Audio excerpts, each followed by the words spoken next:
Welcome into the PHNX Suns post-game show. It is a Flavoring Friday. Shout out to our friends over at OG's Brands, the official sponsor of Flavoring Friday. Check them out at ogsbrands.com. And gentlemen, the flavor tonight in Houston was Cheeks as the Suns checked into the Cheeks Clinic this evening. It was not a pretty game on Espo. That's Saul, Flex, and Gerald. It is a Friday with the fellas here at the Cheeks Clinic. And gentlemen, I know you can write off a loss to Dallas and say, first game back from break, good team. You can't say that tonight. At least I can't. That was some really bad basketball after that first quarter and a half there. You lose 114-110 to the Houston Rockets. I don't think there's excuses to be made tonight. That was just bad basketball. No, there's no excuse for that. Like, even down two starters, you have Kevin Durant, you have Devin Booker. You should be better than that. And through three quarters, basically, both of them were god-awful shooting the ball wise. Kevin Durant came out in the fourth quarter and turned things around, and that's how the Suns kind of started their momentum to get back into that game. But you can't afford games where Book goes 7 for 24, where he's just not in it the way that he was tonight, especially with Beal and Nurk out. Like, you just can't do that. So yeah, this is a really bad loss. Last night was different to me. That's a good Mavs team. Mm-hmm. You're shorthanded. This one, you're still shorthanded, but this is a Rockets team that's not very good. They're subpar. This is a game you should still win, and they didn't. So yeah, this is one of their more disheartening losses of the season. Yep, I agree. There's no excuses for this. They got their ass whooped. They went to Houston and got beat bad by a young team that outplayed them, had more energy. They couldn't throw the rock in the ocean. And at that point, I mean, listen, you got to hit shots to win basketball games. Rockets hit shots, and the Suns hit 7 threes tonight. Like, you can't do that. You're not going to win NBA games getting outshot by damn near 30 points from the three-point line. So it was terrible across the board. Book was bad. KD was bad. I mean, the only bright spot was my man Bol Bol. Other than that, a complete shit show. I think the thing I'm just going to keep remembering is just I am just so over this team's lack of effort from time to time. It looks like they're not enthusiastic about even playing basketball at times. They look like they're going through the motions. The Houston Rockets straight up just outworked the Suns and were faster, quicker. They said they showed that they were way more into the game for about 2.5 quarters in between. You can make it, the first quarter the Suns were playing very good, but the fourth quarter, about halfway through, it took Bol Bol to kind of wake them up for them to finally start to get it going. And it's just, I'm over it. I am over that. Like, you're not going to win shit if you don't have any effort. There was too many times when the ball was turned over and nobody even tried to challenge the run back. Like, they just walked and watched them go get a nice free dunk. And that, like, really set them off. And, and everybody's at fault for this. There were multiple times where the ball was loose, just like last night. One of the key plays last night, the ball's loose and 3 dudes are just sitting there watching the ball and they don't even go get it. And then Dallas gets the ball. Tonight it was the same thing. Multiple times they're just sitting there watching it. There was a couple times where we ended up getting the rebound, but they both watched the ball fall to the ground before somebody, went and got it. And I'm tired of this. I'm really tired. Listen, we've watched a lot of Suns games and a lot of Suns teams, but I do not like, for the most part this season, watching this team play basketball because it feels very herky-jerky. It doesn't feel like there's a lot of rhythm at times. When they play good and they're connected, it's great. But that hasn't happened so many times this season. It's been the former rather than the latter too many times. And listen, I wasn't worried last night. I will still sit back and say they still have 25 games to go. But But what they have shown so far this season has shown you that there is cause for concern. This is the most Jekyll and Hyde group of basketball players I have seen in a very long time. They can look like they are unbeatable, and then they can play a game like tonight, which we've seen multiple times. This is not a one-time occurrence that you can just say, okay, well, it was a bad night. No, this is an occurrence that continues to happen where they look disengaged. They definitely don't look like they're having fun. They get sloppy after they have a double-digit lead, and then they fight their way back enough where you're close, and they don't close it out. And to me, at some point, if this team wants thinks that they're truly a championship contender, you got to be able to close out a game even when you're playing bad.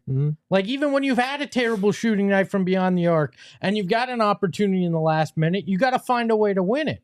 And this team did not tonight, has struggled with that on other nights. And I like that's so freaking frustrating is that they can look like the prom queen one night, the lighting changes, and they look like, somebody that you don't recognize. And I'm just not okay with that from this team.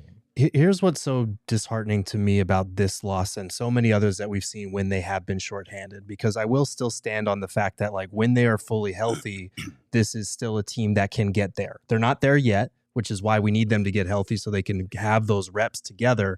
But as soon as you take one of those big three out of the equation, they don't show that they have the mettle to be a championship contender. We saw it again tonight. They don't have whatever that it factor is to make up for bad shooting nights, to power through that, to overcome adversity. And guess what? In the playoffs, that's going to happen. Yep. And so I totally get the concern about what this team looks like when they're not fully healthy, because guess what? Like Bradley Beal has been out a lot of the year. You can't necessarily rely on him. So as much as we want to cling to this team can get there if they're healthy, we don't know if that's ever going to happen. And so what we see when they're not fully healthy is concerning to me. We know what it looks like when they're all out there together, and it looks really damn good, but we are running out of time for those guys to get the requisite reps and continuity for the playoffs, for a real championship push. And that's the thing that's most concerning to me. And it has been since the beginning, because we knew if you took one of those guys out of the equation, they're not going to win a title. But now we're really being forced our noses right into it. Like, yeah, we're kind of running out of time here. Yeah. I mean, the reality's setting in. I mean, that's what you're saying. The reality is setting in.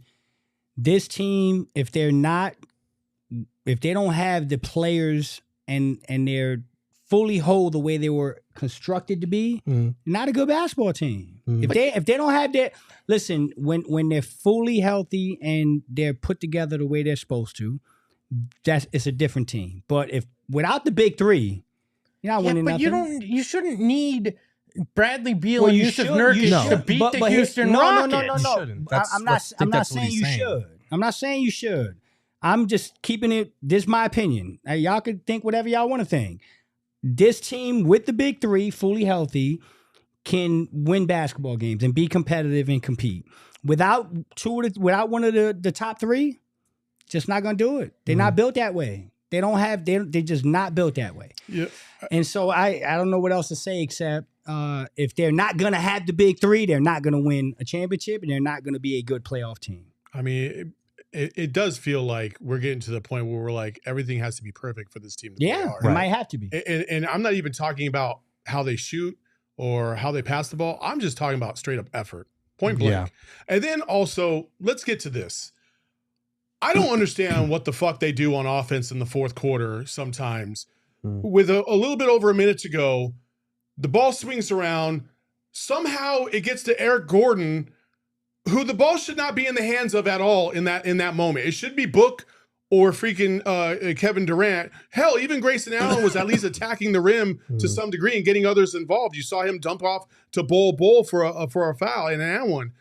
And Eric Gordon doesn't know what to fucking do in the fourth quarter. He dribbles in the middle lane and he's lost, and then he throws the ball up and they turn the ball over. He had to, though, because Bol needed to take that corner three. True. That was his fault. True, but again, like, if your offense is designed to go to Eric Gordon and Bol Bol, come on, guys. Like, there's other options, and they got to be better about their sets. And it was like There's too many times where it took too long for them to get into their sets, and it's frustrating as hell. There's some times where they're just holding the ball up at top. I'm like, you guys are not good enough offensively, movement-wise, to be holding the ball until the last 10 seconds. Mhm. That is frustrating as shit watching that time and time again too all much. season long. Too much standing around. Too Too much much. ISO ball. But what have we said when Book goes out and it's relying on KD? That happens with the offense. But then tonight, Book goes back in that fourth, and KD's still the guy that they're giving the ball to initiate. And I didn't mind that because Book was awful tonight. Like they put it in his KD hands. wasn't much better. Well, they made their He run was with in Book the on the bench. fourth. Like he had the hot hand in the fourth, and they wanted to keep it in his hand, especially because there was that stretch where they took like 2 or 3 middies out of ISOs in a row. Book took 2 in a row that were not great shots. They were turnaround, tough fadeaway, mid-range 2s that he missed both of them. And I think at that point, that's when they're like, all right, just give the ball to KD. I didn't mind that. What I minded was the things that led up to that, because they had been generating some movement. That's how Bol got those 2 wide open threes that he knocked down, those big ones, the one in the corner. KD had it going, and then they just divert back to the ISO ball where everyone's just stagnant and standing there. Yep. And it's like, do the thing that got you back in the game in the first place. Yep. I thought it just felt like Eubanks just clogged everything up today. He just wasn't good. I didn't like Eubanks on either side of the forward floor today.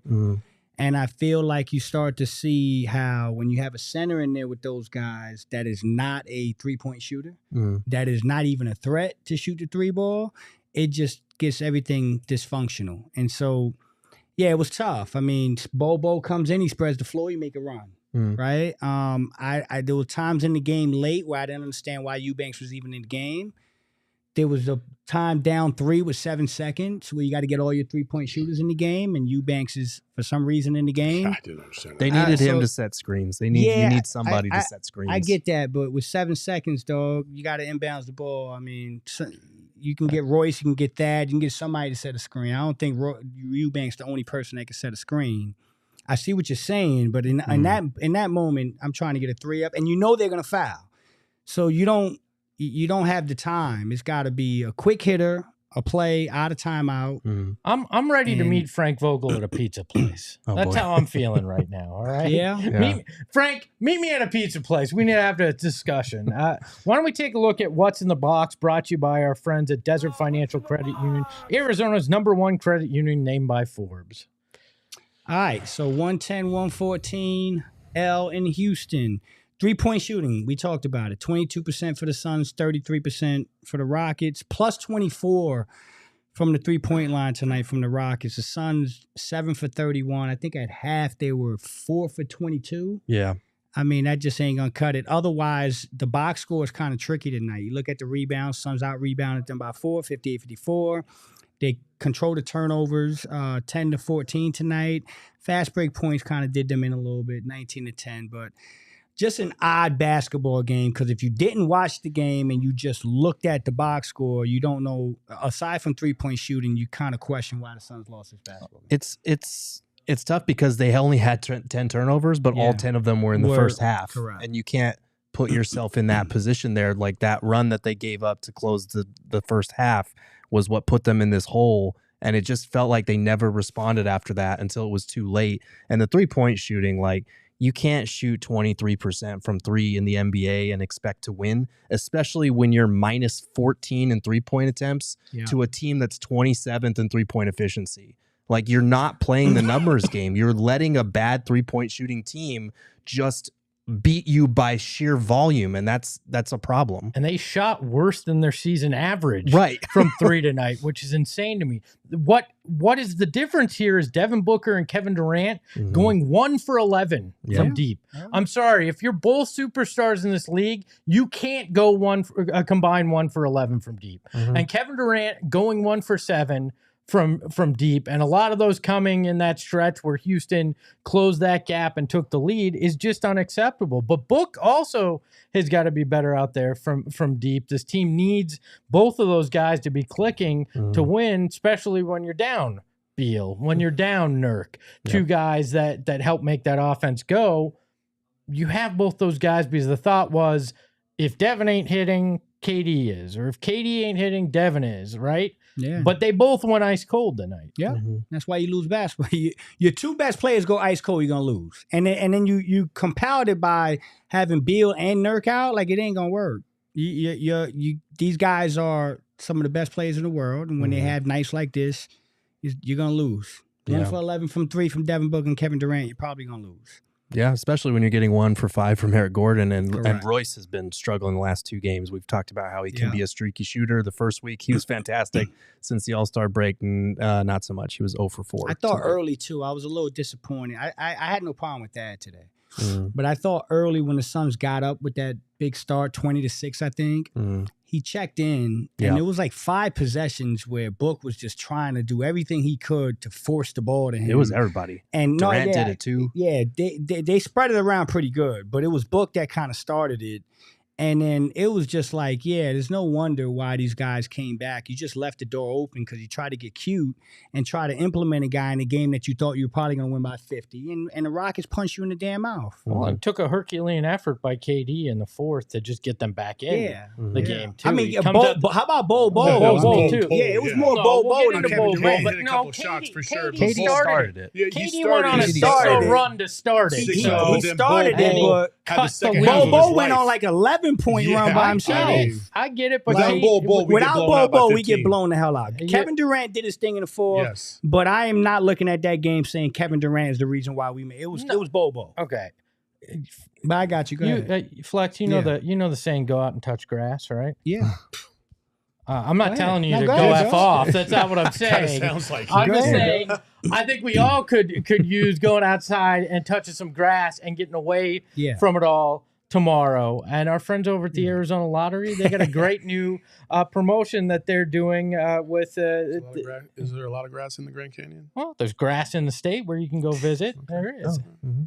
So you can go around. They're introducing their new unique ticket and promotion called Arizona Adventure. There's 3 ways to play and win big.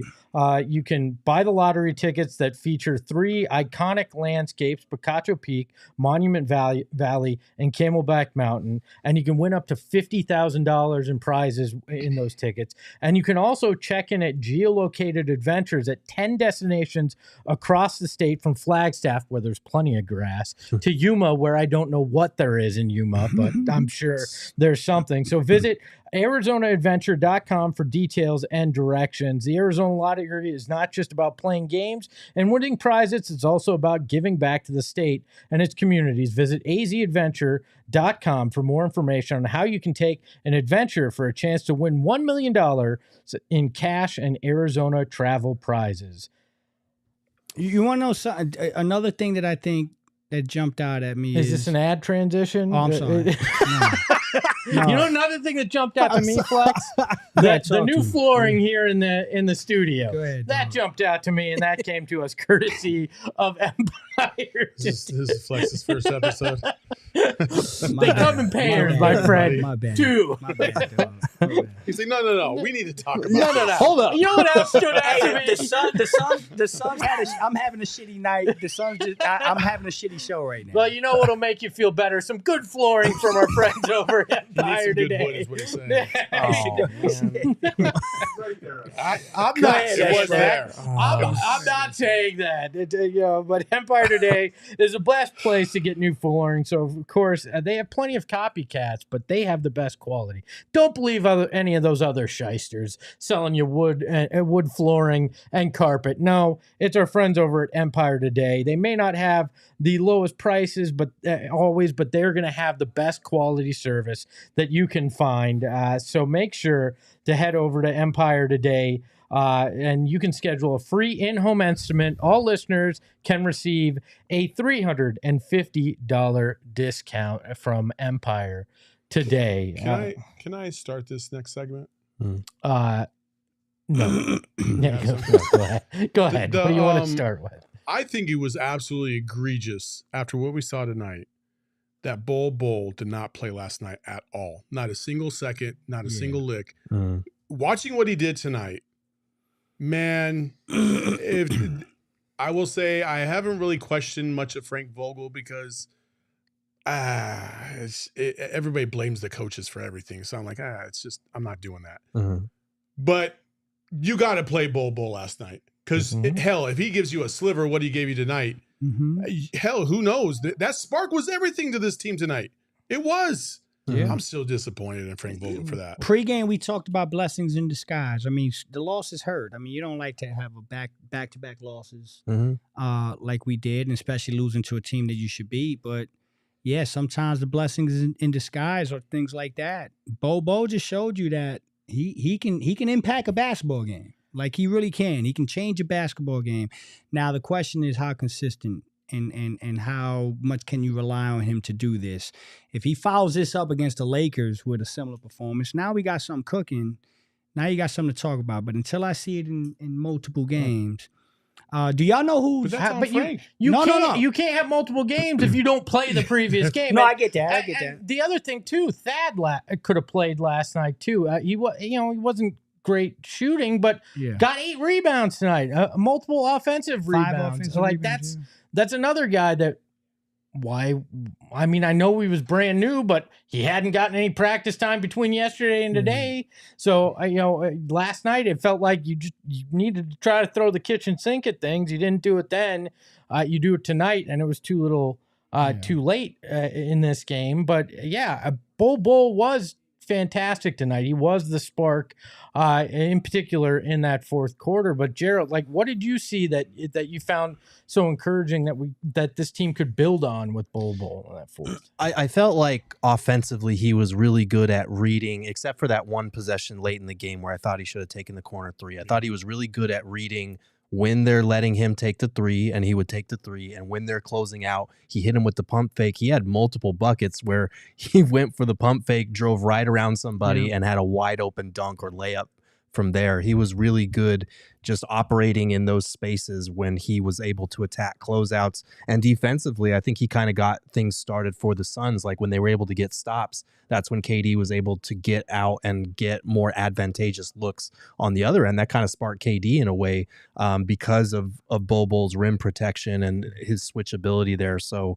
I'm at the point now where I'm still hesitant to think. Do it. I'm still hesitant. Give it to me, Gerald. Come to the dog. I know that this comes with highs and lows. Let's go. But the roller coaster's on a high, hey, and it needs to stay there every night. He needs to be playing every night. Yeah, look, he does need to be. He needs to be playing every night. He needs to be a guy that's coming off the bench, because every time he's come off the bench over the last few weeks, good things have happened. I'm all in, because early on, we were like, can he do it consistently? Can he stay engaged? Can he show? He has. Yeah. Every time they've turned to him, he has. And tonight, most efficient 3-point shooter on the roster is 2 of 3. Leading rebounder on the roster tonight. Was the guy that gave you a spark. Was the most creative offensively. Was active defensively. This guy deserves every opportunity moving forward to prove that he should be in that playoff roster. Play him all 25, and figure out, can he actually help you playoff time? Because it feels like he can at this point. And I will give Bol Bol, I will give him the out at the end of the game, because I think there's 2 things going on. One, he's never been in that situation in the fourth quarter, tight as it was. I mean, hell, they literally went right back to him after bringing Royce O'Neal in when he was hot. They took him out, and then they had one possession. They were like, oh, we need to put him back in. And I'm like, yeah, no shit, you should have never taken him out. When he's in that corner, he does have a little bit of an elongated 3-point shot. Yeah, it was so maybe that was in his head to catch that ball. I'm like, I don't think I have enough time to get it off. And then he made the bad choice to go back to Eric Gordon, which is I didn't really like. But that should never be your choice. But I will give him the benefit of the doubt and give him a little bit of leeway, because he needs to learn and grow. But again, he has been consistent all season long. I don't need to see anymore. I've seen him enough to know that, hey, I think he's played about 15 games, and all 15 games he's been pretty solid. Good. Yeah, he hasn't really done anything egregiously bad. Why not? Everybody else has gotten a lot of length, a lot of rope to play with, and they get continuous chances over and over again. Bol Bol has been consistent, yet for whatever reason, Frank, you're not playing him. Stop not playing him. Play Bol Bol more. What is wrong with you? If Nurk is out, start him on Sunday. Play KD at the 5, start Bol at the 4. I wouldn't do Let's that. have some fun. Why not? Anthony Davis. Why not? Took the wind out of his Field day sails. with Bol Bol. Come on now. Listen, he should He be playing every night. At this point, Yes. He should be Yes. playing every night. Yes. But now what I'm saying is the amount of time he's playing is going to be dictated by these type of performances. If he goes out there in LA and puts up another 20, then you really got to sit down in the office when you get back to Phoenix and evaluate how important and how far up the rotation you got to put this guy. Mhm. But at the very least, he should be part of the 8-man rotation on a nightly basis. Period. End of discussion. He hasn't done anything wrong. Every time you see Bol Bol play, I'm on the roller coaster. I said it 2 weeks ago. I got the ticket I'm on. And so I love to see it. That last play, though, G, the one thing I will say is kind of to Saul's point, that last play, he gets the ball. He does have a little bit of a weird little hitch to his shot. And so I wonder if he thought the closeout was coming too fast. And then the second thing is, this is the learning lesson. I bet after the game, I bet you as soon as they got in the locker room, Kevin Durant and Devin Booker said, bro, you got to take that shot. Yeah. But this is the first time he's been in that spot. Right. And it may be a part of him that's saying, man, we just made this run. I'm playing so damn good. I helped us get back in this. I don't want to be the one to blow this shit by taking a bad shot here. So that happens with young players. But now you're getting that moment probably with Kevin and Devin and the guy saying, yo, man, next time you're in that spot, take that damn shot. And I think next time he will. And that's the blessing. And that's my only bit of hesitance about Bol in a playoff scenario. Yeah. I'm not hesitating at all about the fact that he should be in the rotation. He should be getting minutes because he needs those types of experiences between now and the end of the regular season if you're going to be able to say, we rely on him in tight spots in playoff scenarios. That's my only lingering concern But with the Bol. more you play him down the stretch, Right, the more that's comfortable what I'm he'll saying. be. And listen, there's 25 games left.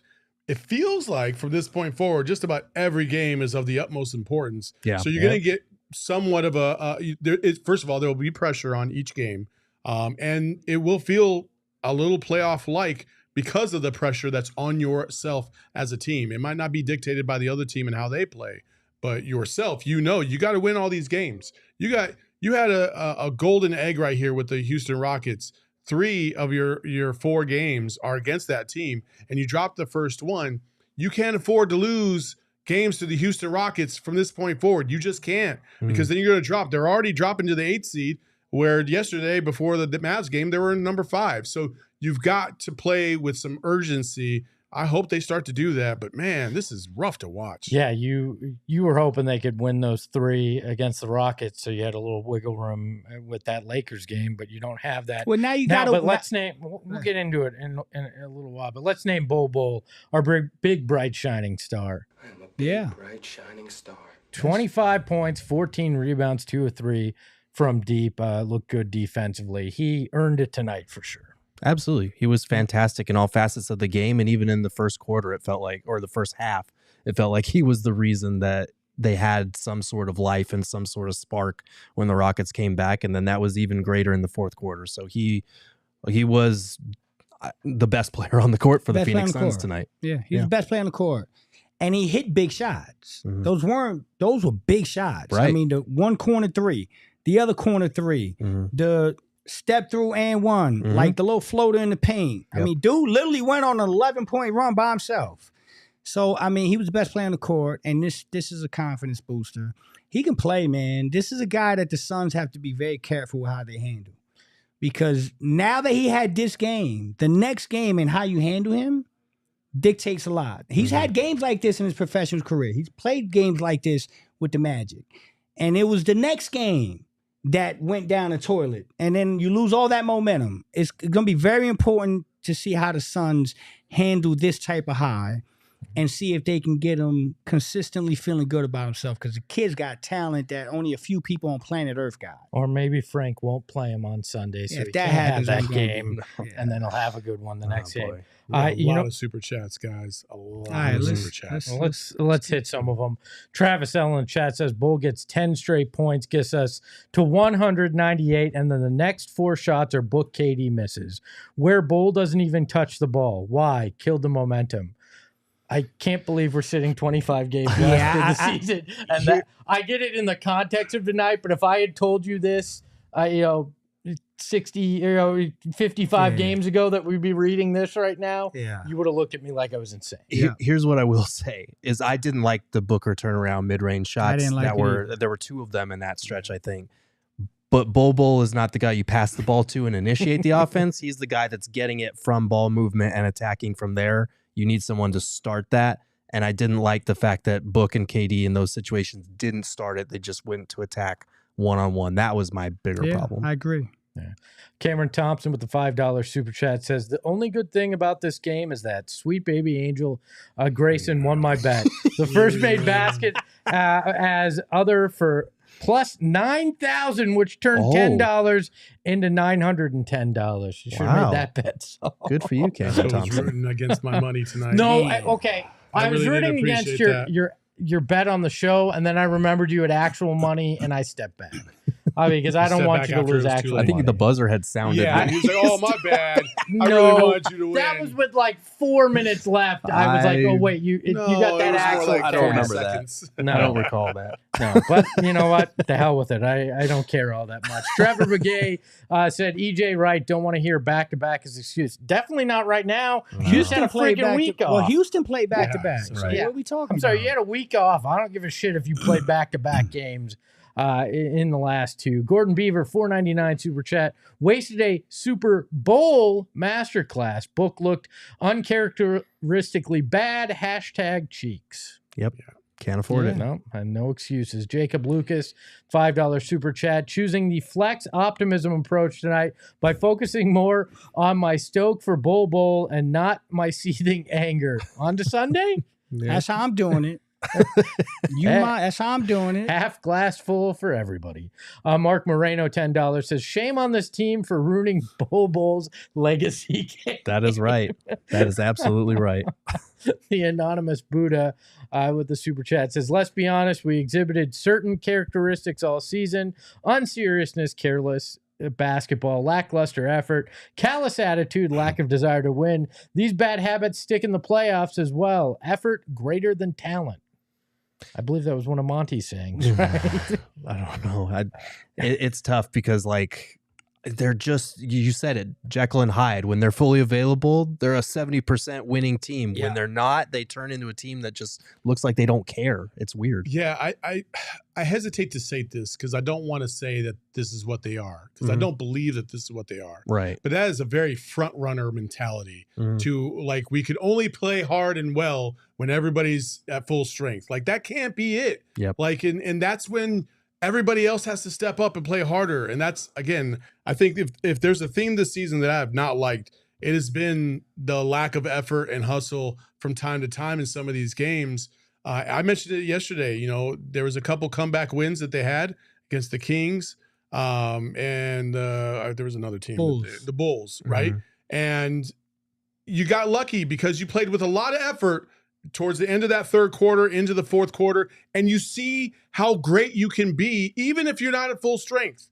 But they continuously put themselves in holes when they're not perfect, and it's just never going to be perfect. There's no team in the NBA that's going to skate right through the NBA playoffs without any hitch. Yeah. That's just never going to happen to any team ever. You've got to fight through the adversity. You've got to have some gumption about you. You got to play like you give a shit, because we all do. And that's just not representative of what the fan base really wants from the players. And so I encourage everybody that goes out to the game on Sunday, fucking let them hear it. Shout, like, get loud. Make sure you're enthusiastic and get these guys going, because they need to hear it. No, it's here. Don't. Game's here? Yeah, it's here. Don't call Katie a bitch, please. Yeah, please don't do that. Keep it high energy, but not positive. Bad energy. Yeah, positive. Not a dick. Don't be a dick. I will say this. They lost yesterday. That was a tough one. Tonight's not excusable. They should have won this game.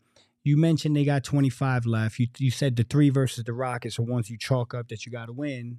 But you also had probably 6 or 7 on there that look like losses, right? Well, you got to get one of those now. Well, it's that simple. You Celtics was supposed to be a loss. Now get that win. I'm sorry, none of them should be looked at as a loss in this. If this team's going to be a champion, Well, they wasn't gonna go 27. But come like on. I'm not writing any single game off if this team's supposed to be what they are. I know in reality they will lose some of them, but I'm not looking at any of them going, okay, if this team's going to be what we think they are, well, they're going to lose to the Celtics. Like either they're good enough to beat all these teams or they're not.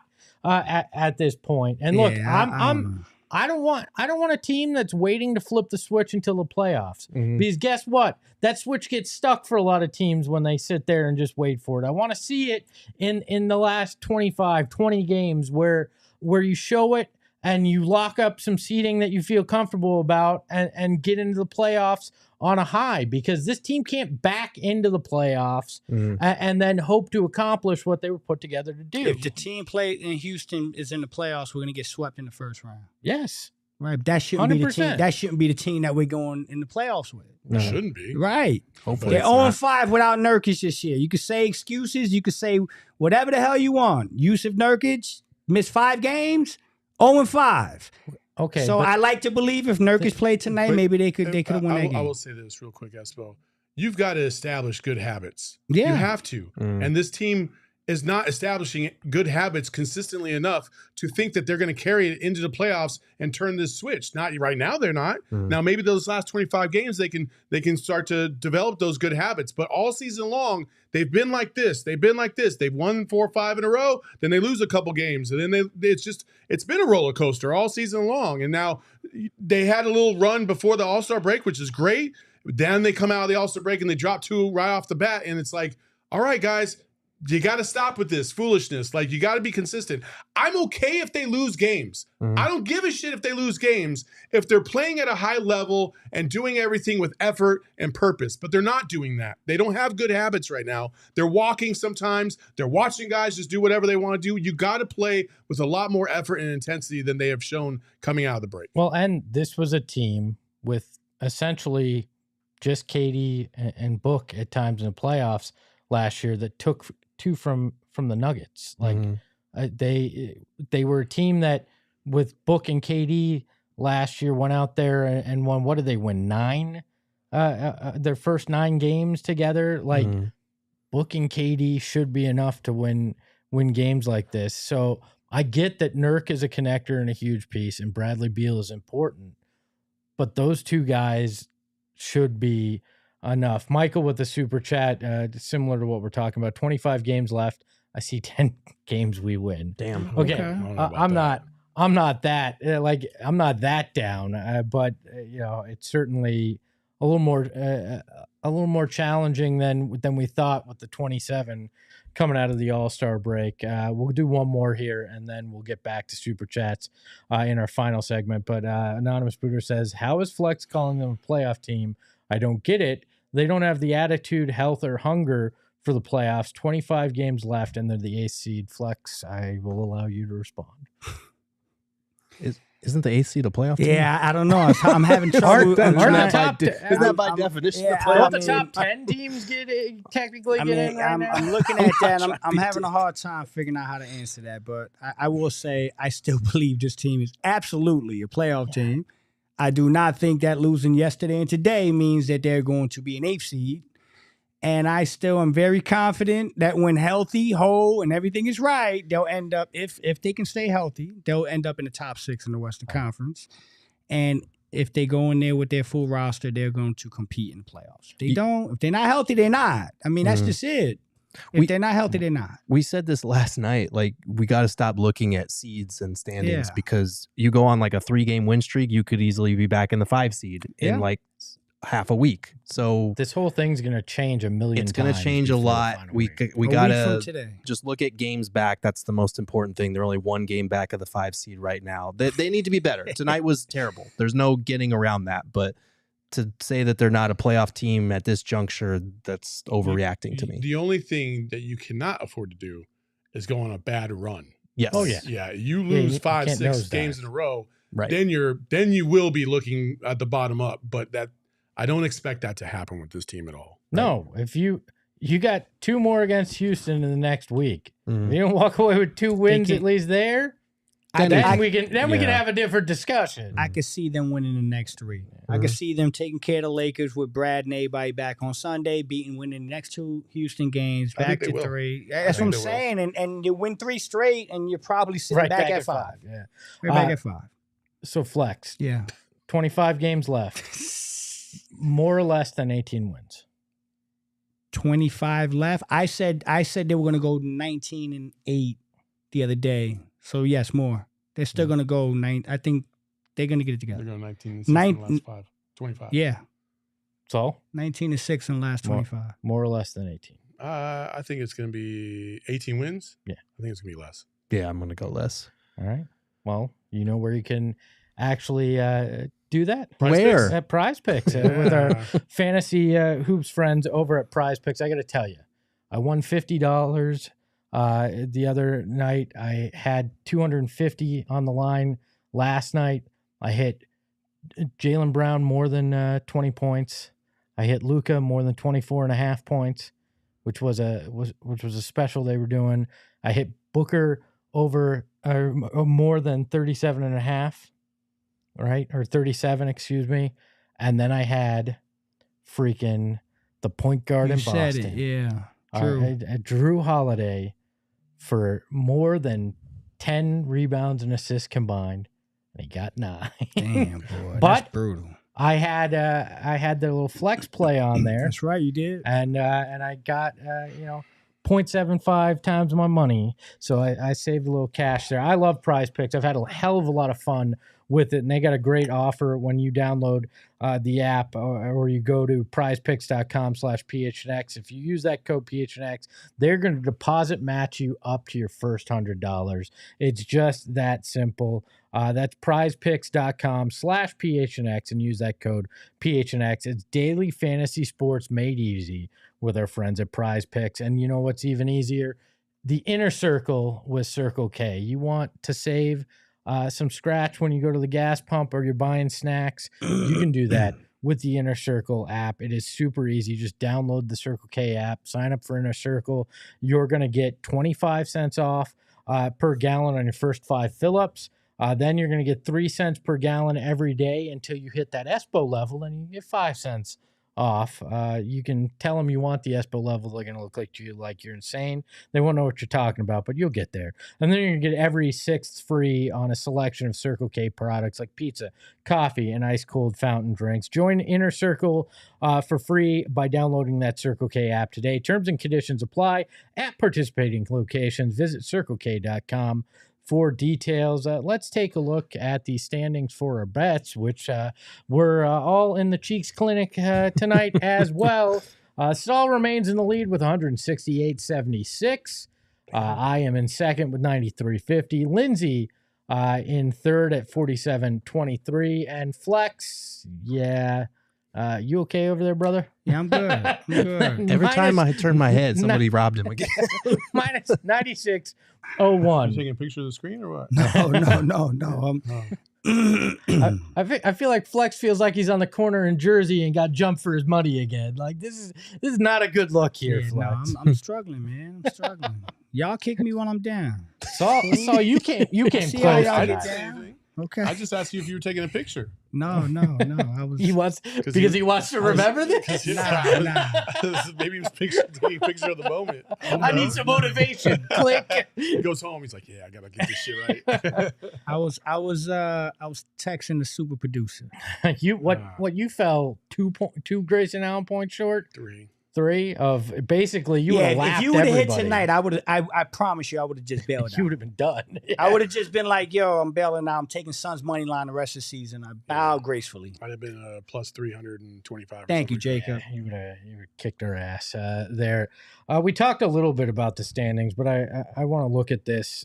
Suns did fall to 8th, but like you said, Gerald, they're only 1 game back of that 5th spot, and what is that? They're 4.5 games back of even getting into that 4th spot past the Nuggets. You still got 2 coming up against the Nuggets. I'm not overly concerned. It does concern me a little bit that you got the Lakers in 9 that you're playing on Sunday. That could be a swing where they gain on you if you don't win. They're 3 back right now, so Yeah. you should be, if you handle business on Sunday, you should be. Yeah, You but should put them in the rear view mirror. but if you don't, they're breathing a little bit closer to you than you'd like.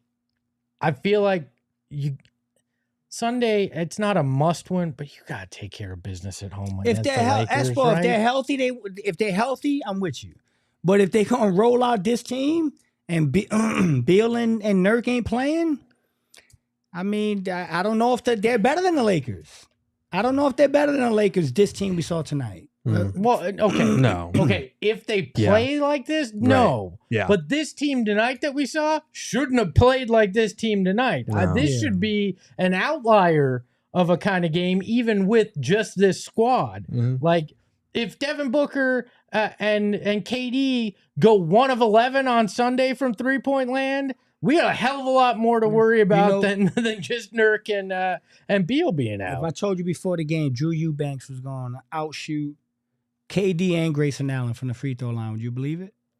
No. Grayson shot 66% from the free throw line today, and KD shot 70%. These are 2 of the best free throw shooters in the world. Yeah. That is minimal shots, but I'm just saying, like, Drew Eubanks shot 75% from the line tonight. But that's my point. And so This should be it's just such a weird basketball. This should be an aberration, not what we should expect from this group without Beal and Nurk. It feels like they consistently find ways to drop games that they should win when they're not at full strength. That's the troubling part. Like, you miss 8 free throws in a game, you lose by 4. Exactly. Like, yeah, we can point to the 3-point shooting thing because that's the glaringly obvious thing, but this has been a good free throw shooting team. Yeah. And it feels like a couple of times this season, they've just inexplicably, like Durant, 90% free throw shooter, Grayson Allen, borderline 90% free throw shooter. Book. Like, guys like, Book same hit shit. all 11 tonight. Like, he was 11. That's what saved him. But He there's was been 11 other for games, 11. obviously. Oh, yeah, he's we missed cuss free every throws, single yeah. time. Like, what the fuck, Yeah. man? Right. Yeah. You expect those guys to make those shots, and when they don't, it hurts you. Yeah. I want to, and I don't know that we'll have a specific answer to this, but it keeps coming up in my mind, and in particular on nights like tonight. At times, this team does not feel likable. Damn, we're getting real deep. No, into it I now. mean, not as people, not like that. No, I know what I you mean. just mean from a fan base perspective. I've had so many people that I know reach out to me and go, I just don't enjoy watching this. And it's weird to me because you look at it on paper and you go, this should be some of the most fun we're having as Suns fans watching this, group of talent that we're getting the opportunity to watch. Kevin Durant, Devin Booker, and you look at it, and yet it feels like something's missing in that, and not Beal and Nurk missing. I mean, something else missing where it brings that enjoyment. That should prove to you that even greatness needs structure. Like, it just does. Like, you need everything to be organized and chemistry to be at a solid level in order for everything to flow the way it's supposed and it's meant to flow. And right now, it's very herky-jerky, and all those things are not in line. Like, even the great Bulls teams and the Warriors teams, like, they had great players, but they had fundamental systemic organization. They had great coaches. And they had good coaches. They I will also say that. They also had some of the best players to ever do it. Great. Well, I mean, we on paper, we have some of the best players to ever do it as well, right? Devin Booker is fastly becoming one of the best 2 guards to ever play the game. Kevin Durant's already the best scorer we may have ever seen. Like, it needs structure, it needs organization. And I feel too many times we've gotten away from that, and we've just relied on Booker and KD to be the superstars that they are, to bail everybody else out. And I think at some point that rears its ugly head. And in games like tonight, when your 2 superstars are not playing at their typical superstar level, you see what the result is, and it's a struggle. And it can't always be like that. Sometimes you need some organizational structure in order to give other guys an opportunity to be able to step up and do big things. But when you're doing iso ball, or when you're hesitating, or the ball's sticking, the ball's just not flowing as well as it should. Yeah. And you get results like this. And that's why it's so, I would say it's not that people don't like this team. It's that it's just a frustrating team to watch. So maybe they're just not enjoying the games as much. It's funny. You're 100% right, dog. And Espo, to your point, I'm just going to say this. There's something about this team it pisses me off, and there's people that think, oh, I'm just optimistic. And I'm being honest when I say this. I have a feeling about this basketball team that is different than any Suns basketball team I've ever seen. And I agree with you. They're not fun to watch. And they're not this great story. The irony of it is, what if this is the team that gets it done? No, and I know I know up until now it doesn't look that way. But what if this is the team that gets it done? What if this team gets it together, they go in the playoffs, they go on the run, they win a championship? There's going to be fans that are going to say, yo, the championship Suns were the team I disliked the most. But the teams I loved, that everybody had all this affection for, didn't win a goddamn thing. So sometimes you can't look at things like I loved that 64-win team. That team was fun to watch every night. 7 seconds or less was some of the most fun basketball. 7 seconds or less was some of the best basketball I ever watched. Until it came down to when it came down to the damn nitty gritty. Then it's like, oh shit, that ain't fun no more. And I just got this weird feeling. I hope it's the reverse. I just got this weird feeling that this team is gonna put us through this hell all year. And then they're gonna do what I said yesterday. They're a playoff team that's going to be the best version of themselves when the playoffs come. That is the most Suns fan thing I've okay. ever heard. I hope that the pain I'm going through is for something I might great. be wrong. I might be wrong. I'm telling y'all that I got just this weird feeling about this basketball team. And it makes no sense, basketball. As a player coach, I'd be going crazy.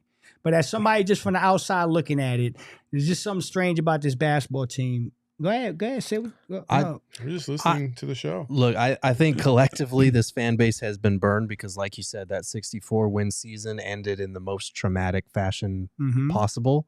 The year that they went to the finals, they were this close, but they couldn't get there. Drama and so again. when you break apart a team of fan favorites like that, guys that got to the finals, that won the most games in franchise history, there's going to be some emotional attachment to that. And when you trade guys that the fans like for guys that, you know, you're told they're going to help you win, they're going to help you get over the hurdle, and it doesn't immediately come into fruition, there's going to be some understandable frustration with that. Like Beal, people think Beal's hilarious, but the fact that he's missed so many games, people are frustrated with him, with his contract, even though that's not here or there.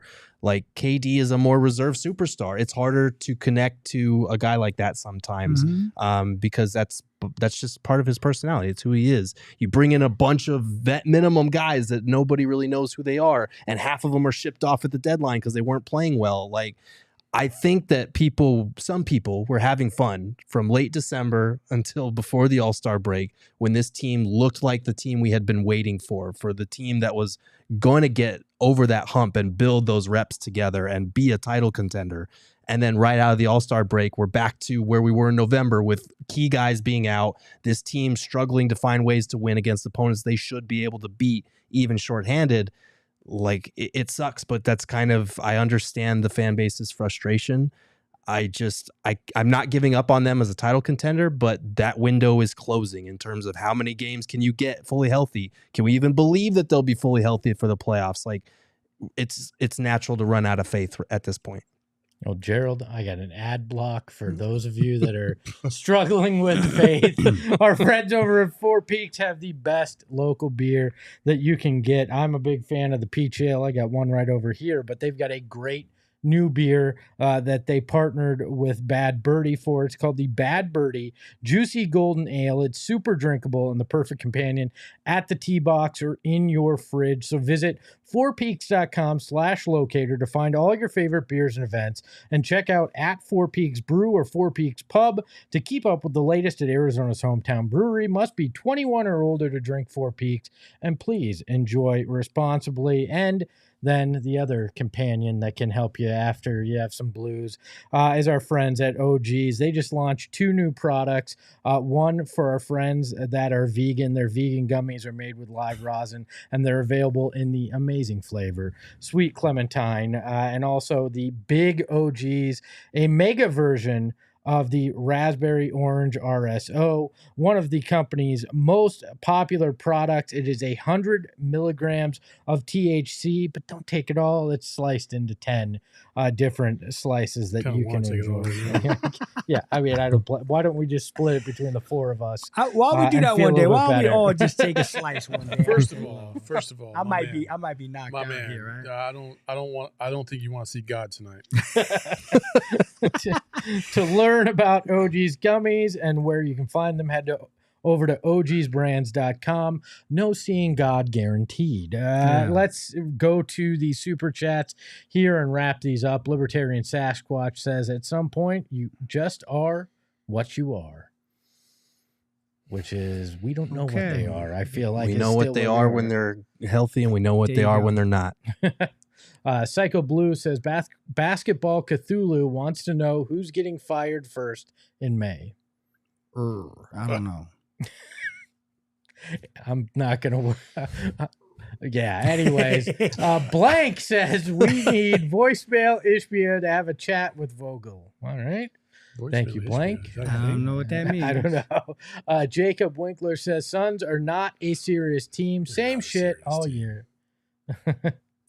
They display some very unserious habits. Yes. That's for sure. I love you, but you're not fucking You're not serious. serious people.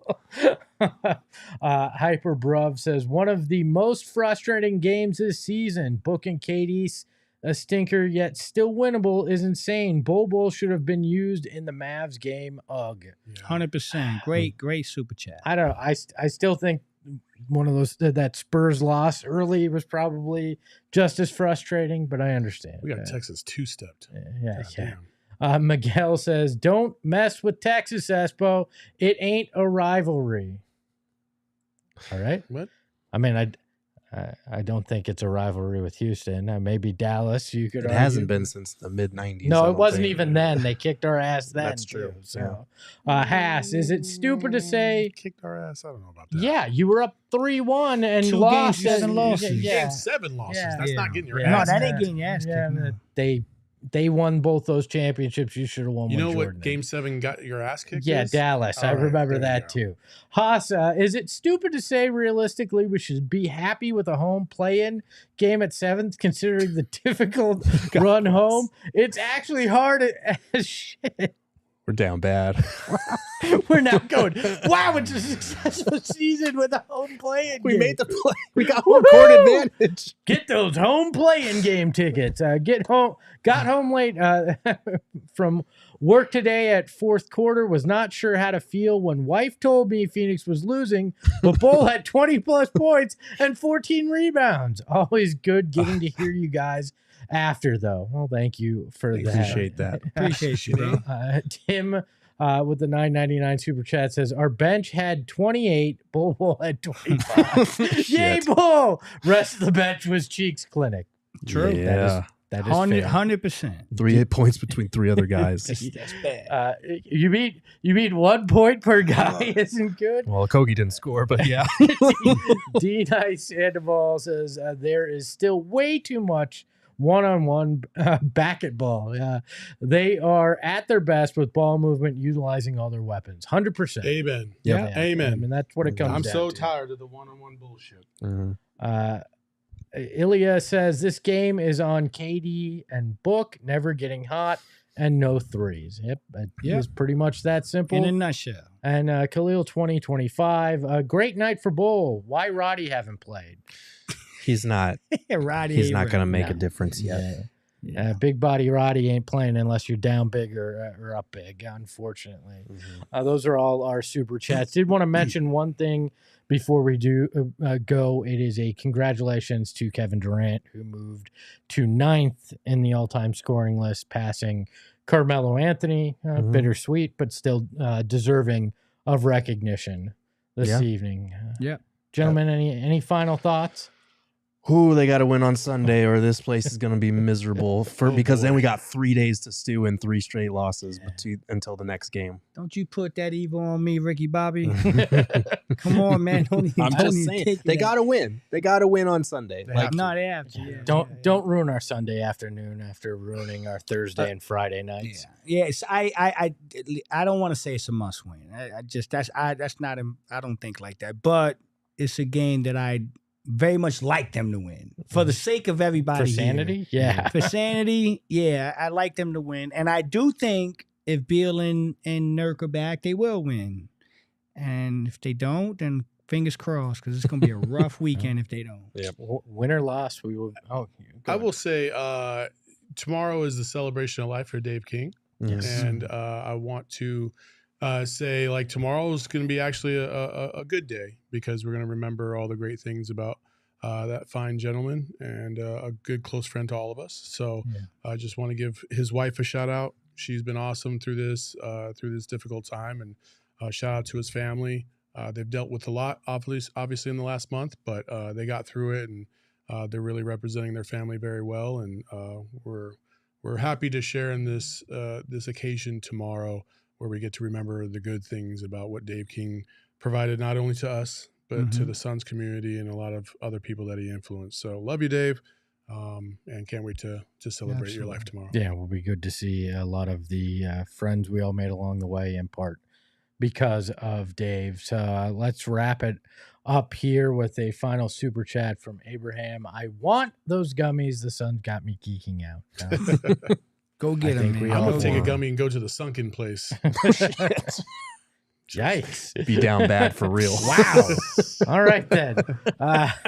It feels like Book and KD took a night going to the sunken place. Yeah. These last 2 nights.